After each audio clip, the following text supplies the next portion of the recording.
बन गई, प्रहलाद की भी बन गई, ध्रुव की।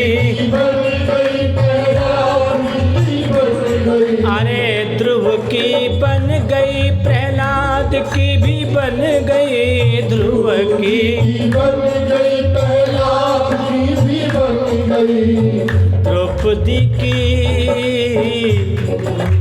द्रौपदी की बन गई, चीर तो बढ़ाए थे। द्रौपदी की बन गई, चीर तो बढ़ाए, तेरी बन जाएगी, गोविंद गुण गाए थे। तेरी बन जाएगी, गोविंद गुण गाए थे, गोपाल को रिझाए थे। गोविंद गुण गाए थे, गोपाल को रिझाए, तेरी बन जाएगी, गोविंद गुण गाए थे। तेरी बन जाएगी, गोविंद गुण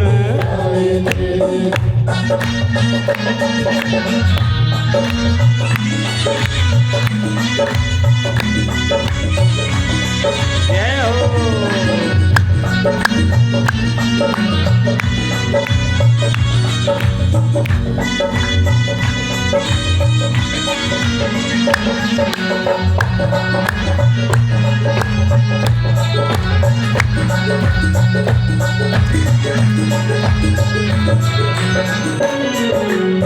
तुलसी की बन गई, सूर की भी बन गई। तुलसी की बन गई, सूर की भी, तुलसी की बन गई और सूर की भी बन गई। तुलसी की बन गई और सूर की भी बन गई। मीरा की, अरे मीरा की बन गई, गोविंद गुण गाए थे। मीरा की बन गई, गोविंद गुण गाए। मीरा की बन गई, गोविंद को रिझाए थे। मीरा की बन गई, गोविंद को, हाँ तेरी बन जाएगी, गोविंद गुण गाए थे। तेरी बन जाएगी,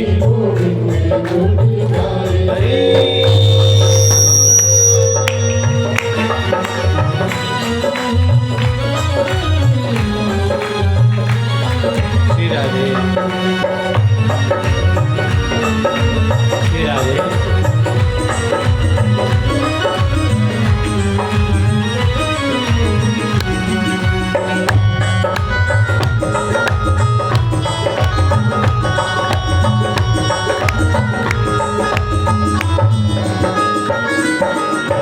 नंद की भी बन गई, यशोदा की भी बन गई। नंद की भी बन गई, यशोदा की बन गई। नंद की भी बन गई, यशोदा की भी बन गई। नंद की भी बन गई, यशोदा की भी बन गई। और गोपिन की, गोपिन की बन गई, माखन तो खिलाए थे।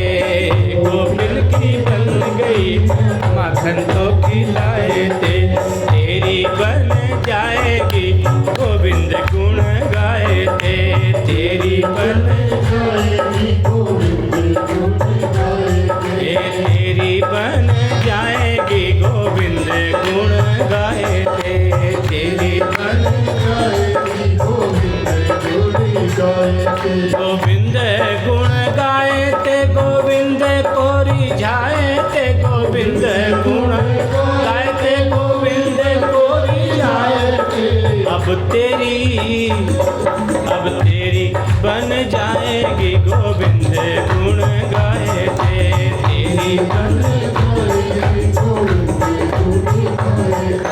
तेरी बन जाएगी, गोविंद गुण गाए थे। तेरी बन जाएगी, गोविंद गुण गाए थे। शोक मोह भयापहा, गोविंद के गुण गाने से श्रीमद् भागवत जी की कथा का श्रवण गान करने से भक्ति उत्पद्यते पुंसाम शोक मोह भयापह। भय जो बना रहता भविष्य का वो खत्म हो जाएगा, भय समाप्त हो जाएगा।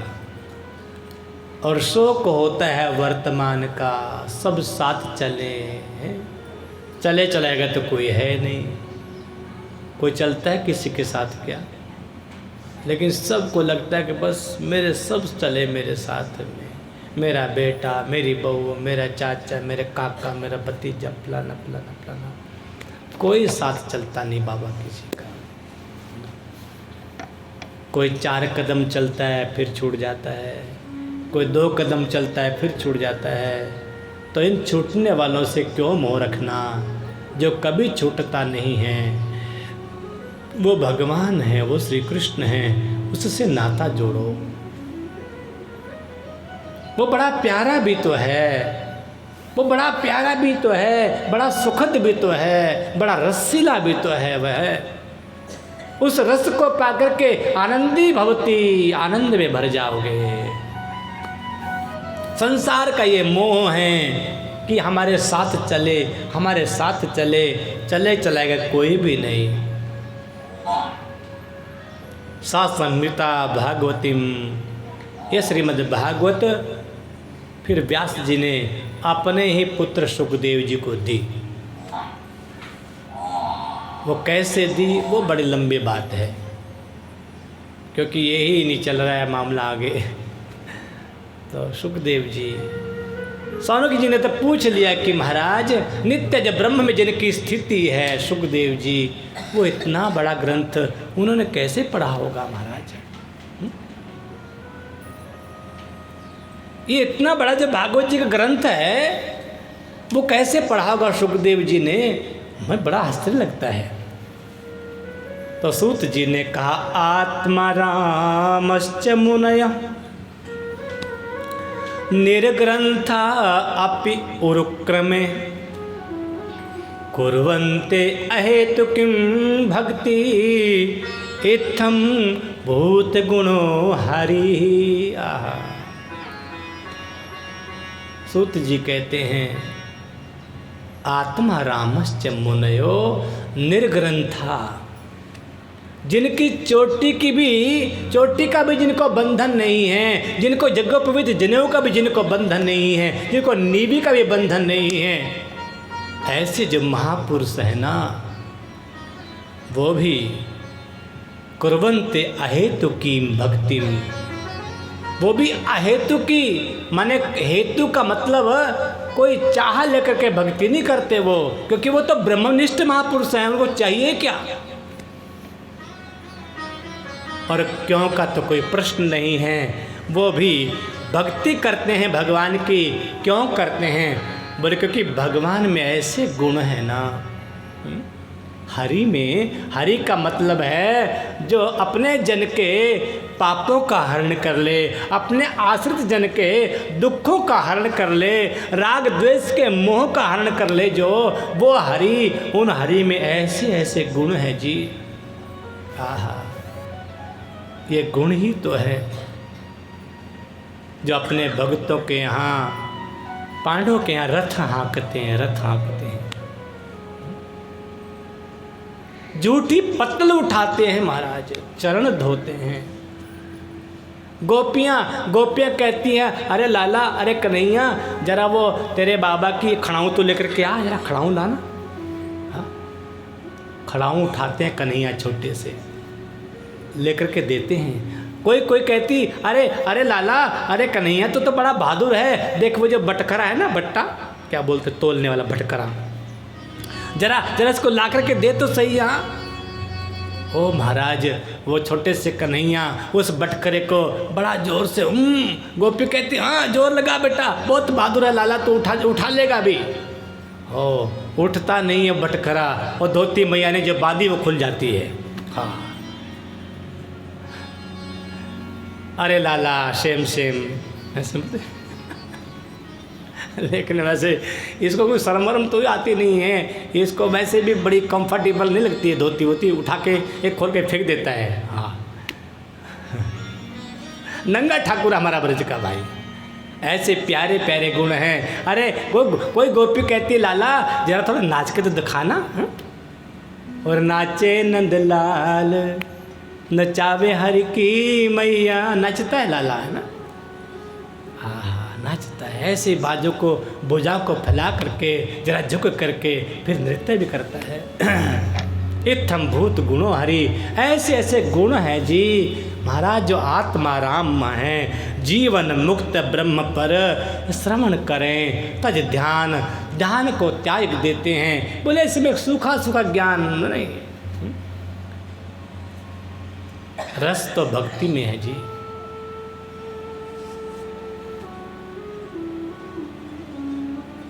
बोले अब देर नहीं करनी चाहिए, अब थोड़ा सा प्रसंग लेते हैं। यहाँ महाभारत का युद्ध हुआ, 18 दिन युद्ध चला और युद्ध के अंत में सब समाप्त ही हो गए प्राय। 5 पांडव बचे, द्रोणाचार्य बचे, कृपाचार्य बचे, अश्वत्थामा बचे, और दुर्योधन भी जो है अभी जीवित था, वो भी अपनी अंतिम घड़ियाँ गिन रहा था। किसी सरोवर के किनारे पड़ा हुआ था महाराज, ऐसा विचित्र उसकी हालत हो गई थी, भीमसेन की गदा के द्वारा उसका शरीर क्षत विक्षत हो चुका था। हाँ? आज तो उस चक्रवर्ती के सपने देखने वाले दुर्योधन के मन में वो तो महाराज किसी पक्षी को भगा नहीं पा रहा है। सियार उसको जो है नोच रहे हैं, पक्षी नोच रहे हैं उसके शरीर को, वो उसकी सामर्थ्य नहीं रही कि मैं इसको भगा दूँ। यही है हमारे शरीर की हालत, और इस शरीर को मान लेते हैं मैं बड़ा बड़ी विद्वान हूँ, बड़ा बड़ी नरदेव हूँ, मैं बहुत बड़ा प्रधान हूँ।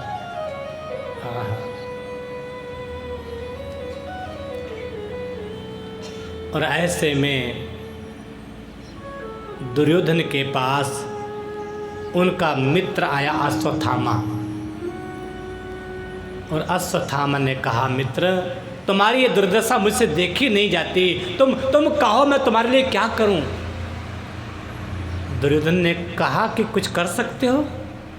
बोले हाँ तुमको कहो जो कहो। दुर्योधन ने कहा तो कैसे भी करके 5 पांडवों के मस्तक देखना चाहता हूँ कटे हुए में, मैं शांति से मर जाऊंगा। क्या विचित्र है महाराज, अरे मर रहा है तो मर जाए वो, लेकिन कैसा दुष्ट है। बोले मैं तो मर जाऊंगा लेकिन पांडव भी जीवित नहीं बचने चाहिए। अश्वत्थामा ने कहा देख मित्र, धर्म पूर्वक तो हम लोग इतनी बड़ी सेना को लेकर के भी पांडवों को परास्त नहीं कर पाए, लेकिन आज तुम्हारी ये अंतिम इच्छा को पूरी करने के लिए मैं पांडवों को अधर्म पूर्वक मार दूंगा। बोले मार दोगे तो जाओ, मैं तिलक करता हूँ तुम्हें सेनापति के पद पर। अगर बच गया मैं तो आधा राज्य तुम्हारा और आधा मेरा, और मैं मर गया तो राज्य तेरा है सारा। हाँ, देखो ब्राह्मण के मन में जब लालच आता है ना महाराज, तो बहुत काम खराब हो जाता है। लालच आ गया ब्राह्मण के मन में राज्य को पाने का, और महाराज वो और चला वहाँ से तो जाकर के एक पेड़ के नीचे लेट गया। बोले अभी रात्रि में सोते उस पांडवों को मार दूंगा। और जब पेड़ के नीचे लेटा हुआ था तो ऊपर एक पक्षी आया, और उस पक्षी ने उस वहाँ जो सोते हुए बच्चे थे किसी पक्षी के, उनको मार के खा गया। और पक्षी कौन था? बोले उल्लू था। उल्लू माने उल्लू ने रात्रि में सोते हुए किसी पक्षी के बच्चों को मार कर खा लिया। तो आज इस ब्राह्मण ने उस पक्षी को अपना गुरु बना लिया, गुरु मान करके उससे शिक्षा ले ली। बस बोले ठीक, सोते हुए मैं भी पांडवों को मार दूंगा। गुरु बनाने लायक उल्लू नहीं होता भाई, उल्लू को गुरु नहीं बनाना चाहिए, गुरु तो बनाना चाहिए किसी हंस परमहंस को। लेकिन आज इस ब्राह्मण ने उस उल्लू से शिक्षा लेकर के और बस निश्चय कर लिया, पांडवों को सोते में मार दूंगा मैं। और रात्रि जब हुई तो आ करके इसने वो मयान से तलवार निकाली और चल पड़ा पांडवों की शिविर की ओर। लेकिन वारे मेरे ठाकुर,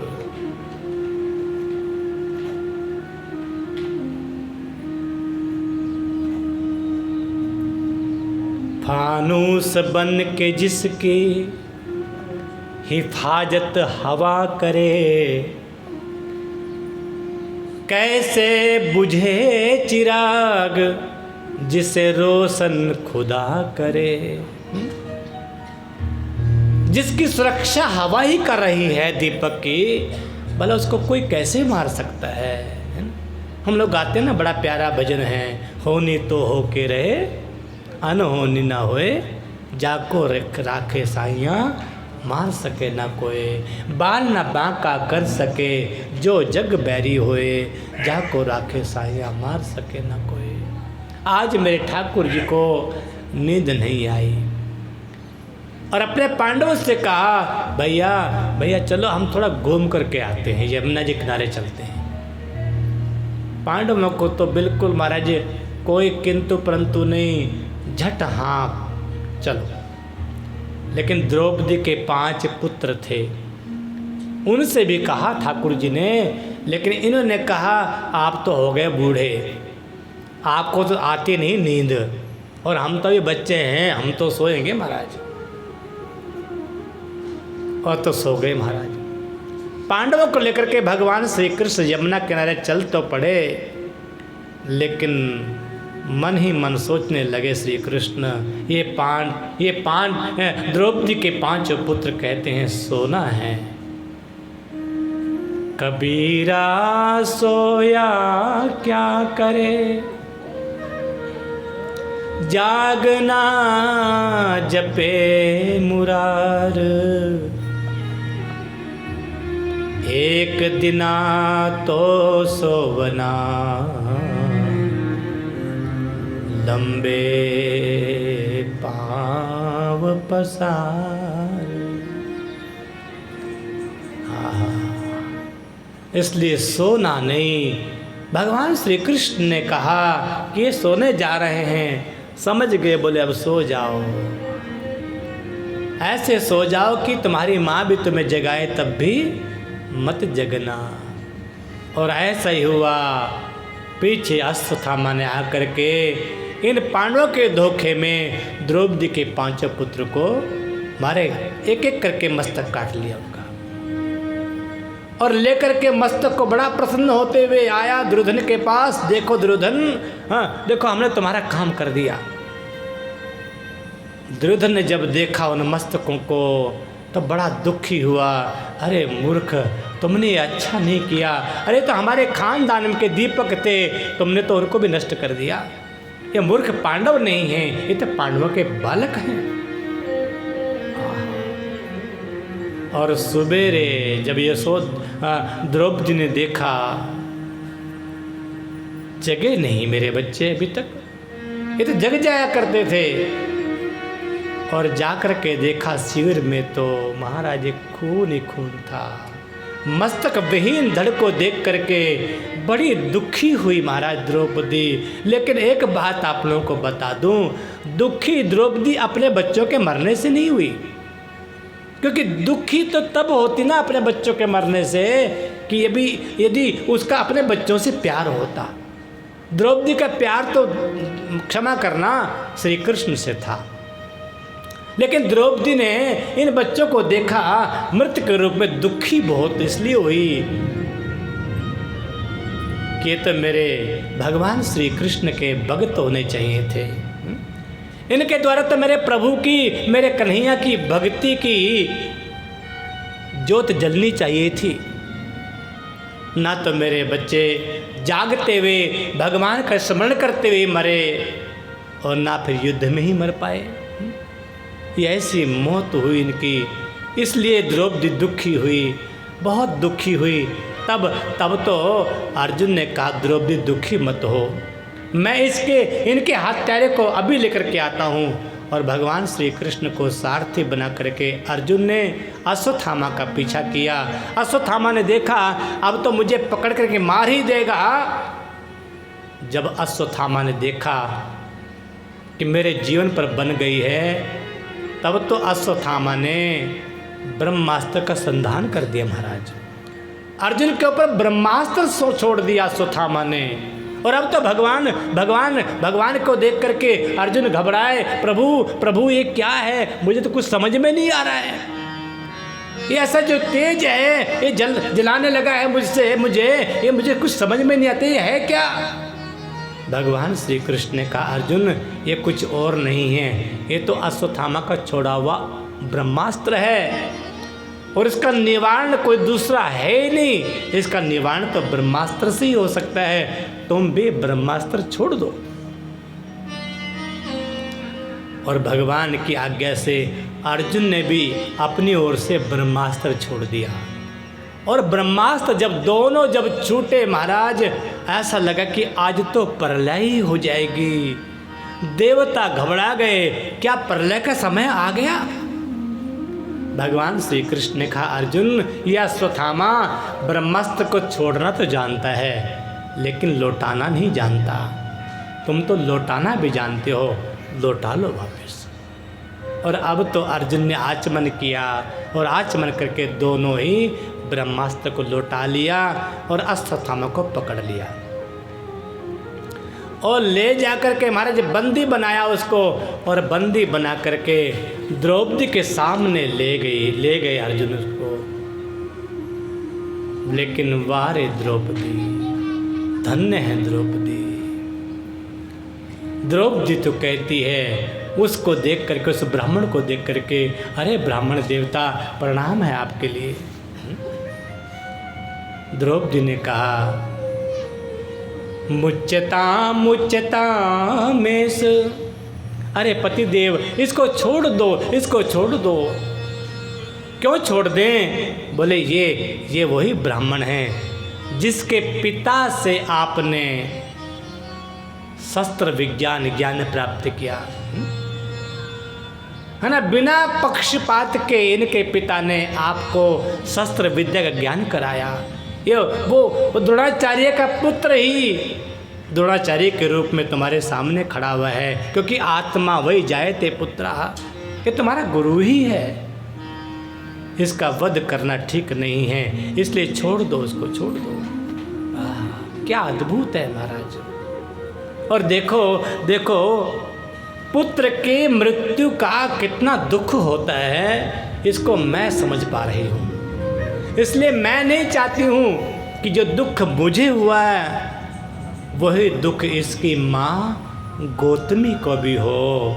माँ रोदिस्य जननी गौतमी पति देवता, क्योंकि उस गौतमी का तो पति पहले युद्ध में मारा गया।